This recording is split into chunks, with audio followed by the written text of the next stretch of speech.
대출 규제는 맛보기다. 예상이 다 되는 거 아닐까요? 집값 잡는 노무현, 문재인 더 강력한 부동산 대책이 많다. 우리는 그 결과물들을 알고 있지 않습니까? 개인적으로 7월의 시장 같은 경우는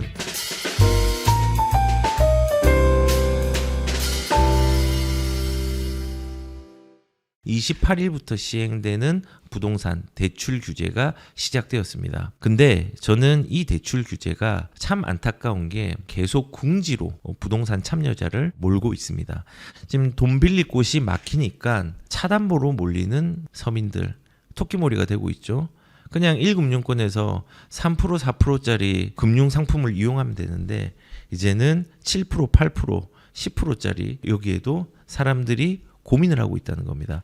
그래서 자동차 담보 대출 한도 조회를 건수가 지금 2024년도 3분기부터 꾸준하게 늘고 이제 2분기도 보면은 1,300건까지 이제 올라오고 있죠. 그래서 차 맡기고 돈이 필요한 사람 대출이 맡기니까는 이런 식으로도 돈을 빌리려고 하고 있답니다. 그리고 우리가 2019년도 12월 16일 날 대출 정책이 나왔을 때 사업자 대출로 이제 집을 못 사게 하는 부분들이 좀 나왔었는데 지금도 우회 수단이라고 생각되는 사업자 대출에 대해서도 주택을 만약에 산다고 하면은 5년간 대출을 해주지 않는 후속 조치가 나온 것 같습니다. 예전에 아주 예전에는 사업자 대출로 집을 사는 사람이 있었습니다. 이제 합법적으로 사는 부분들은 아니었다고 저는 생각을 합니다. 그런데 아무튼 사람들이 변칙적으로 이런 부분들을 조금 이용은 했지만은 요거에 대해서 유동성이 흘러나오니까 이제는 사업자 대출도 더더욱 이제 하면 안 된다.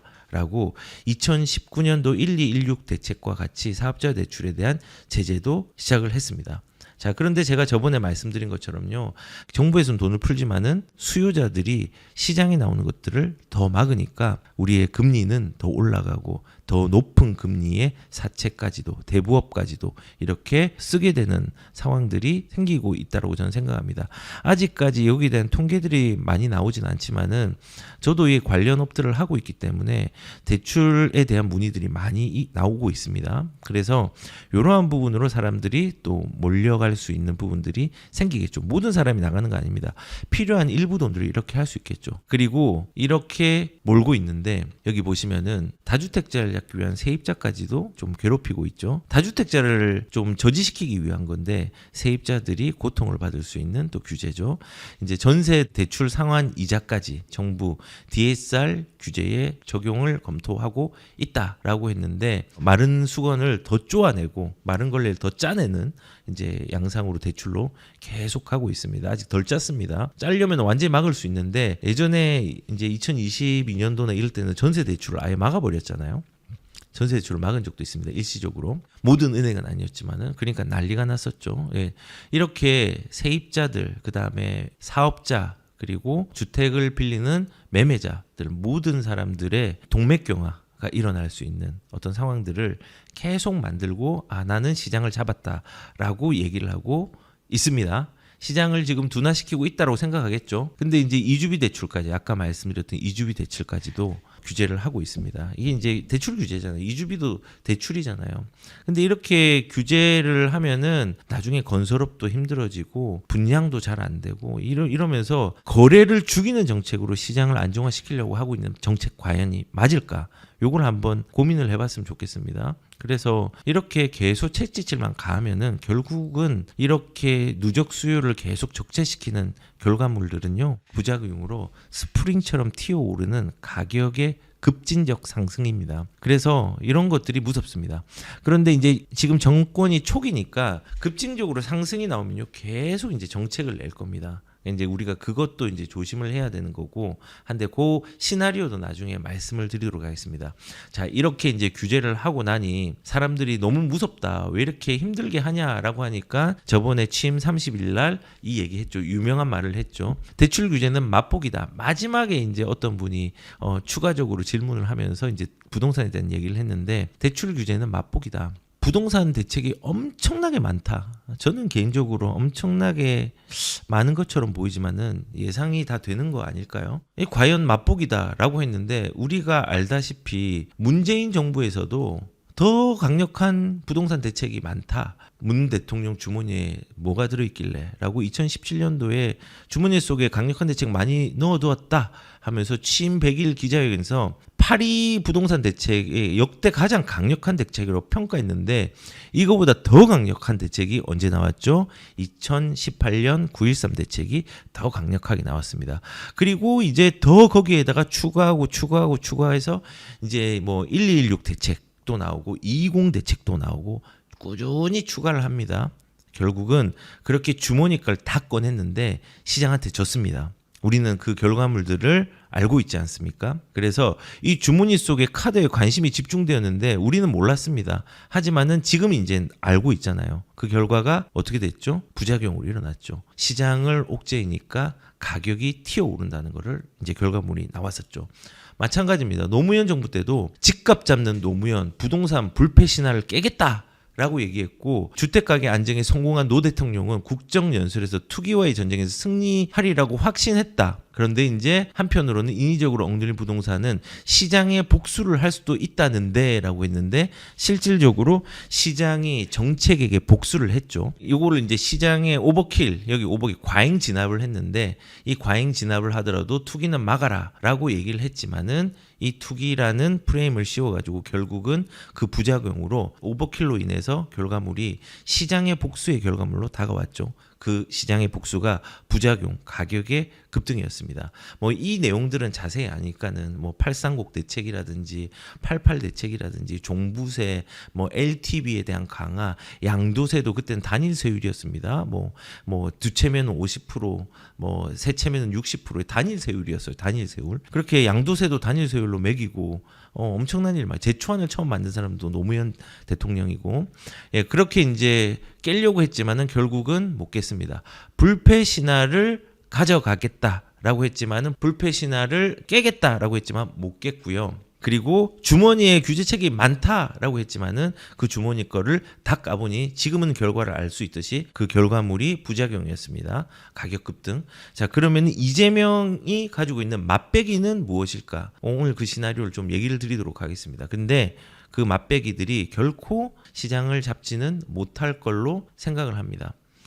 그래서 뭐 사실 이런 결과물들을 뭐 한편 예를 들면은 이런 부작용으로 나왔다는 거, 안타까운 부작용으로 우리가 나온 걸 알 수가 있죠. 자, 그런데 개인적으로 뭐 7월의 시장 같은 경우는 저는 지금 관망세로 들어선 부분들이 일부는 있고, 그리고 시장의 조정과 심리 둔화가 불가피하다라는 생각들은 분명히 하고 있습니다. 그 기간이 얼마나 될지는 구체적으로 알 수 없지만은 이 위기와 공포적 대출 규제가 심리 위축으로 다수 이어질 수는 있을 거라고 생각합니다. 하지만은 오래가지 못할 것 같다는 것은 변함이 없습니다. 언론과 반대로.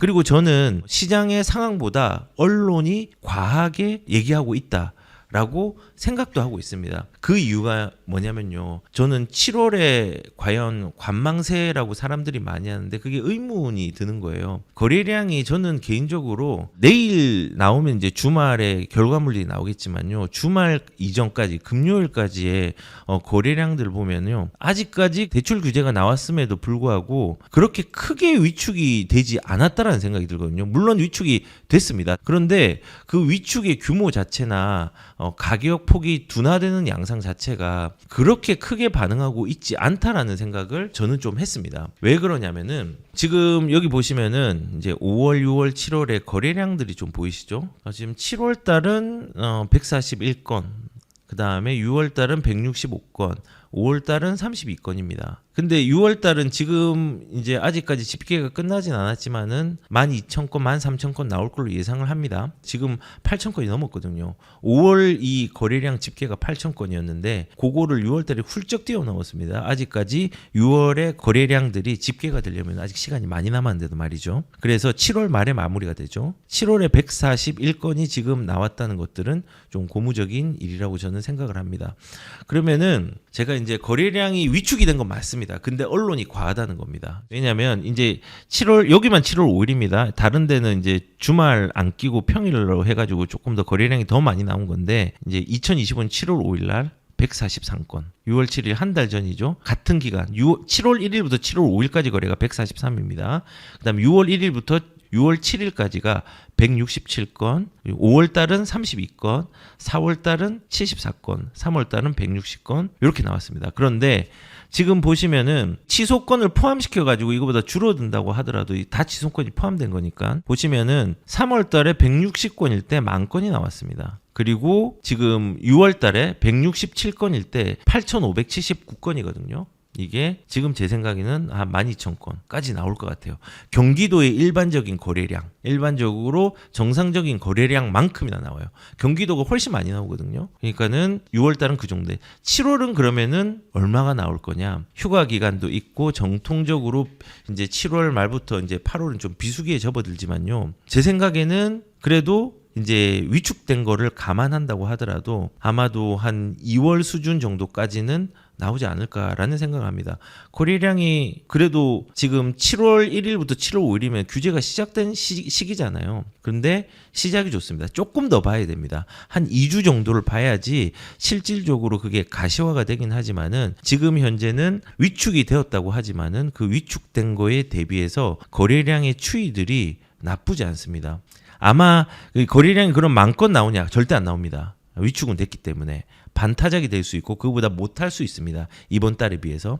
그런데 적어도 지금 이게 반타작이 되고 5,000건 4월 정도만 나온다고 하더라도 거래량이 정상적인 거래량에 포함이 되는 겁니다. 위축이 되었는데 이 정도 나온 거면 굉장히 많이 나온 겁니다. 그래서 지금 저는 생각할 때는 거래량 추이가 생각보다는 나쁘지 않네? 근데 이 7월의 거래량이 예를 들어서 6월 같이 나온다 그러면요 규제를 내는 속도들이 굉장히 빨라질 거거든요. 그래서 저는 개인적으로 바람은 지금의 이 추이가 뭐 1월 달까지는 아니지만은 한 1월과 2월 사이 한 4,000건에서 5,000건 정도만 나오고 난 다음에 좀 천천히 거래량들이 올라가기를 좀 바라고 있습니다. 근데 시장이 그렇게 반응할까는 저는 잘 모르겠습니다. 그래서 일단은 지금 저는 개인적으로 언론에서 무슨 얘기들을 굉장히 많이 하는데 조금 과함이 있다라는 생각들을 하고 있습니다. 왜냐하면은 지금 이런 겁니다.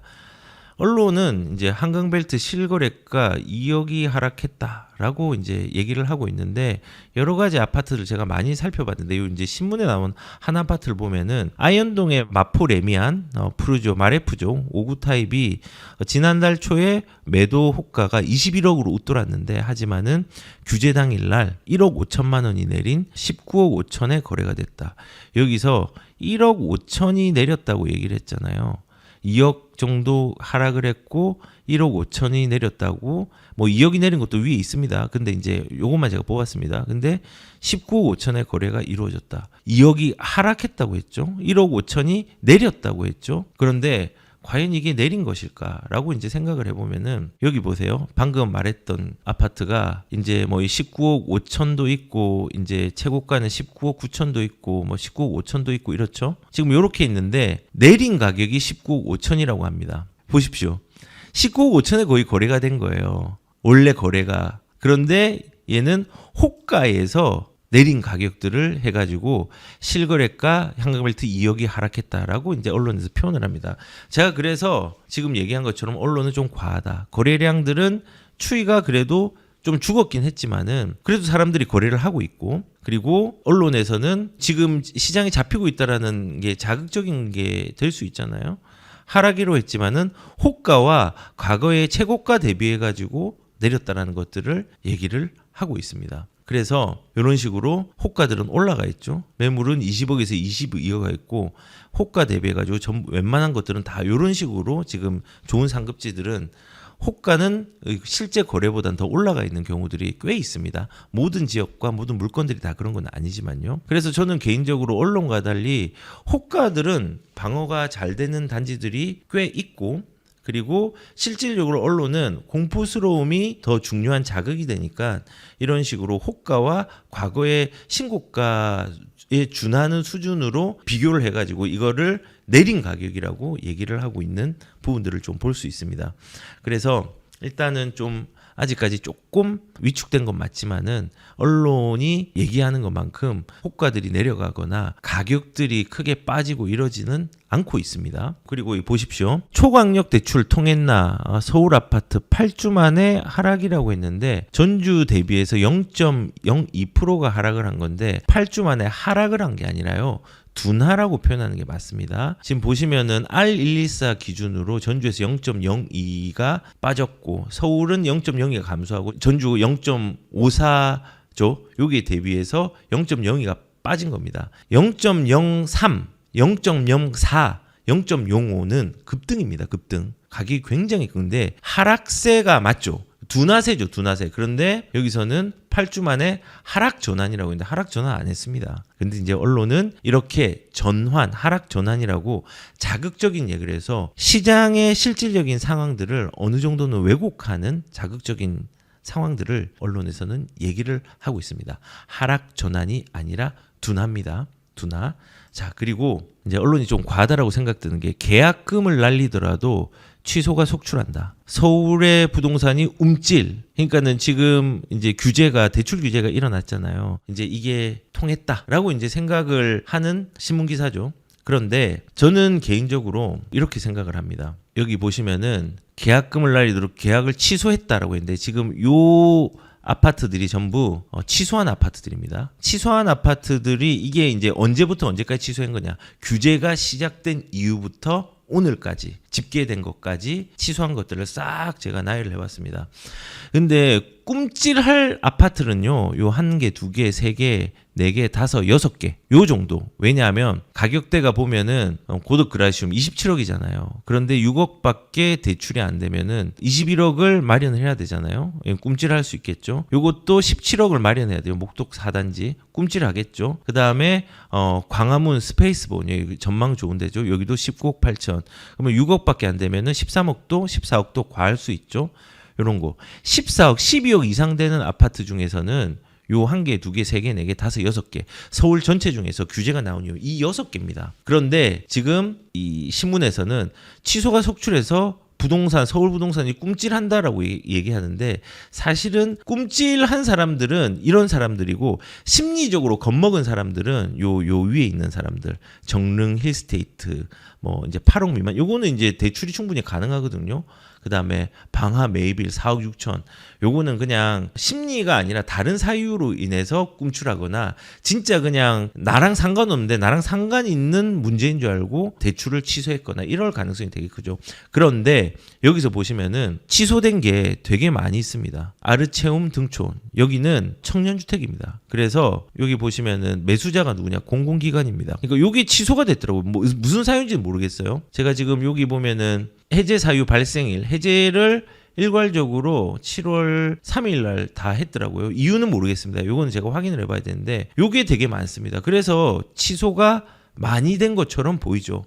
근데 실질적으로 취소가 많이 된 게 아니거든요. 보시면은 다시 이제 이 신문을 다시 보시면은 취소 속출한 거 아닙니다. 그냥 꿈찔한 거 몇 개 있습니다. 근데 그냥 정상적인 수준에서 취소가 된 겁니다. 그런데 뭐 이거는 저랑 이제 27일 이후부터 해제 사유가 125건이라고 했는데 아닌 거 방금 봤죠. 125건으로 집계 안 됐습니다. 해제 사례가 조금밖에 안 됐습니다. 예, 당일날 뭐 39건 그 다음에 뭐 이렇게 얘기를 하는데 지금 취소 사유가 저는 아무리 봐도 그냥 심리적으로 실질적으로 진짜 무서운 사람들 요거 6건 1, 2, 3, 4, 5, 6건 요거 6건이고 나머지는 그냥 다른 사유거나 실질적으로 심리적으로 위축이 커져가지고 일부 사람들이 이제 된 거 이런 거 몇 개 있고 나머지는 좀 공공기관에서 취소한 겁니다. 그래서 저는 이런 시사도 그냥 좀 와 지금 진짜 시장에 어려운 거 없다. 어려운 건 맞지만은 이 정도는 아닌데 좀 과하다라는 이제 생각들을 하게 되었습니다. 자, 그리고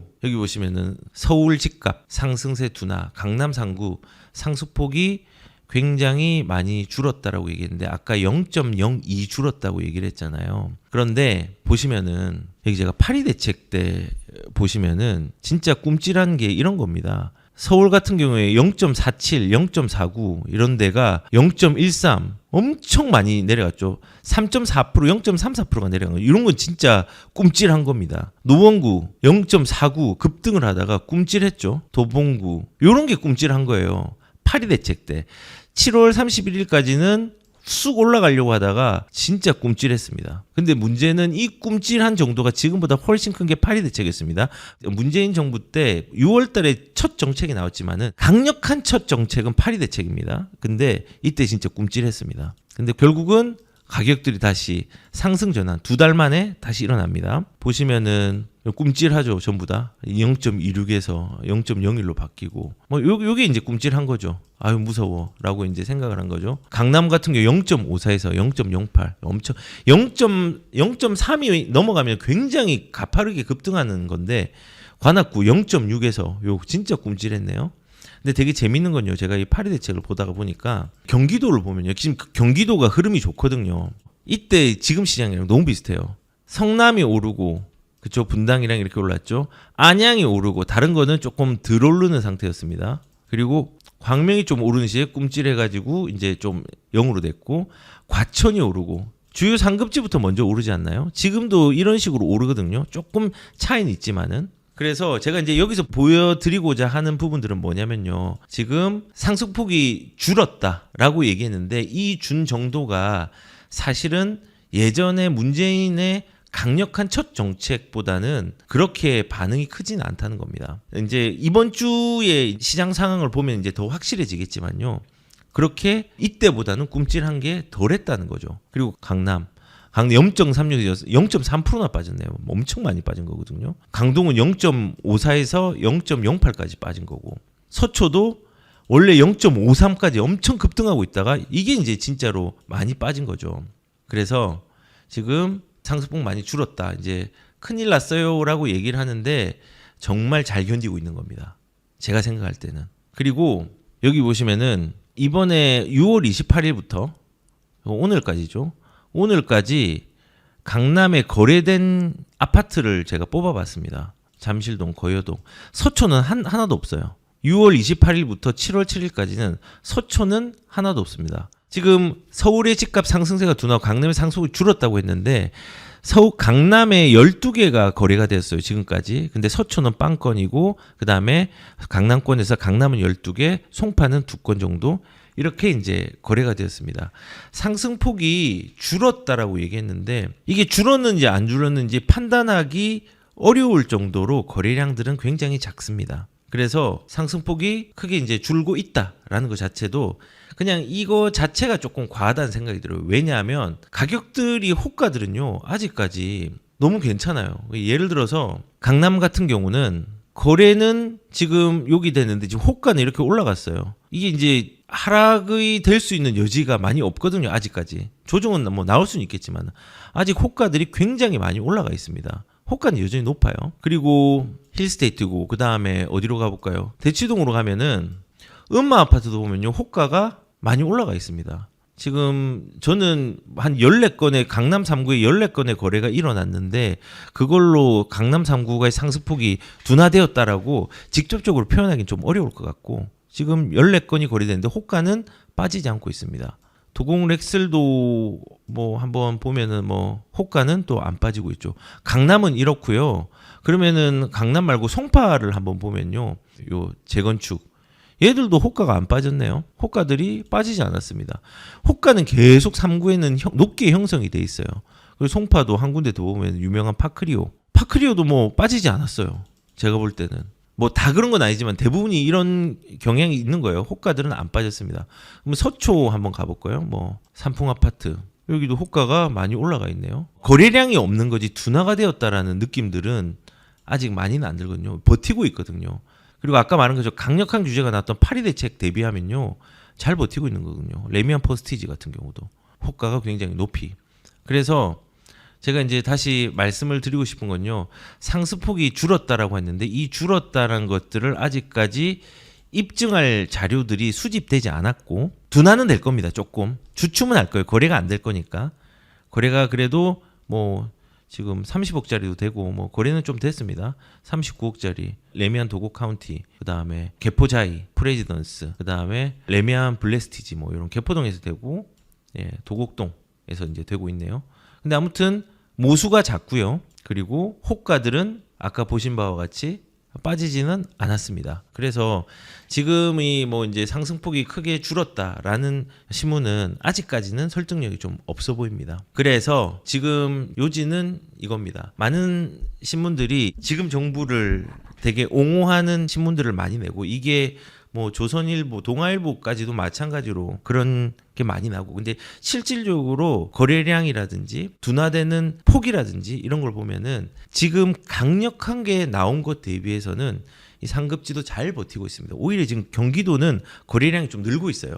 되게 신기하죠. 그래서 우선은 지금 시장은 언론에서 얘기하는 거 대비해서 한 60% 정도는 맞지만은 40%는 좀 과하게 포장되어 있다라고 이제 저는 생각을 좀 하고 있습니다. 이제 부산에 갑니다. 이번 7월 달에 가야 될 것 같더라고요. 왜냐? 부산에 기회가 생긴 것 같으니까. 예, 그리고 그 기회를 같이 1대1 상담소를 통해서 전략들을 한번 짜보는 시간을 가지려고 합니다. 그래서 부산에 계신 분들이 미리 이제 자료를 주시면은 그 자료를 제가 받아서 7월 24일에서 26일까지 마린시티에서 제가 이제 1대1로 출장 상담을 할 예정입니다. 나중에 이제 위치는 마린시티에 추후 개별 공지를 할 거고요. 이메일이나 전화 접수 이렇게 해주시면은 됩니다.